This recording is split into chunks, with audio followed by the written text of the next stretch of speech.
Lesson number 60 is about geometric solids, prisms, and cylinders.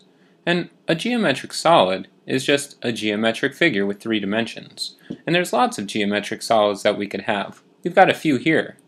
This right here, that would have to be a rectangular prism. Then we've got a cylinder, we've got a sphere, we've got a triangular prism, this is a cube. These are some of the examples that we could have of geometric solids. Now when we're working with geometric solids, there's lots of different types of questions that we can figure out. Let's look at our first example today. Here it says, the area of a base of a right pentagonal prism is 28 square centimeters and the length of the lateral edge is 10 centimeters. Find the volume.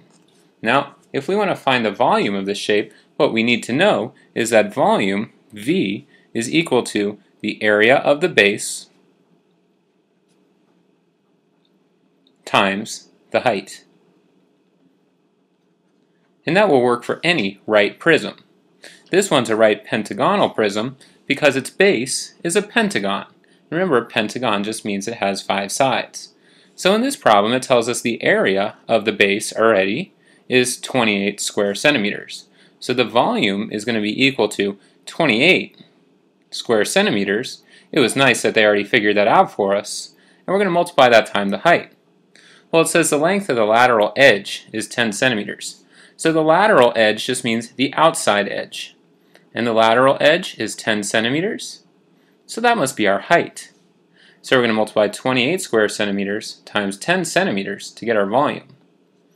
And our volume V must be equal to 28 times 10. Well, that's 280. And we have cubic centimeters, or centimeters to the 3rd power, because we're talking about volume. Key thing in this problem is regardless of the type of right prism that you have, the volume is going to be equal to the area of the base times the height. Let's look at another example. Here we go. We've got the same right pentagonal prism, except we've got different measurements this time.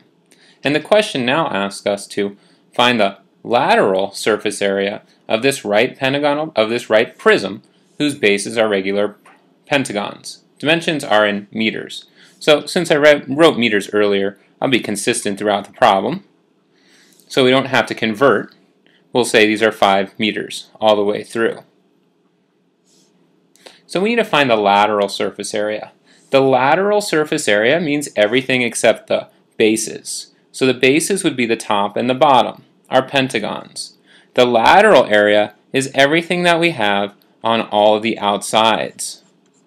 So you can see we're going to have 1, 2, there would be a 3rd face over here, a 4th face in the back, and a 5th face on our back left. So if we want to find the lateral surface area, and each one of these faces is a square, we know that because each one is 5 meters by 5 meters. So each face must be 5 times 5. That's 25 square meters. And if we've got 5 faces, that would be our lateral surface area if we multiply them all together. 25 times 5, that's like saying how much is 5 quarters? That must be 125. And we're going to have square meters because we're talking about surface area. Now we're all done with this question. And the key part to this question is knowing that you're only finding the lateral surface area, which just means the outsides of the shape. Lesson practice will be on page 245. Make sure you got your notes complete, and I'll see you during our next class.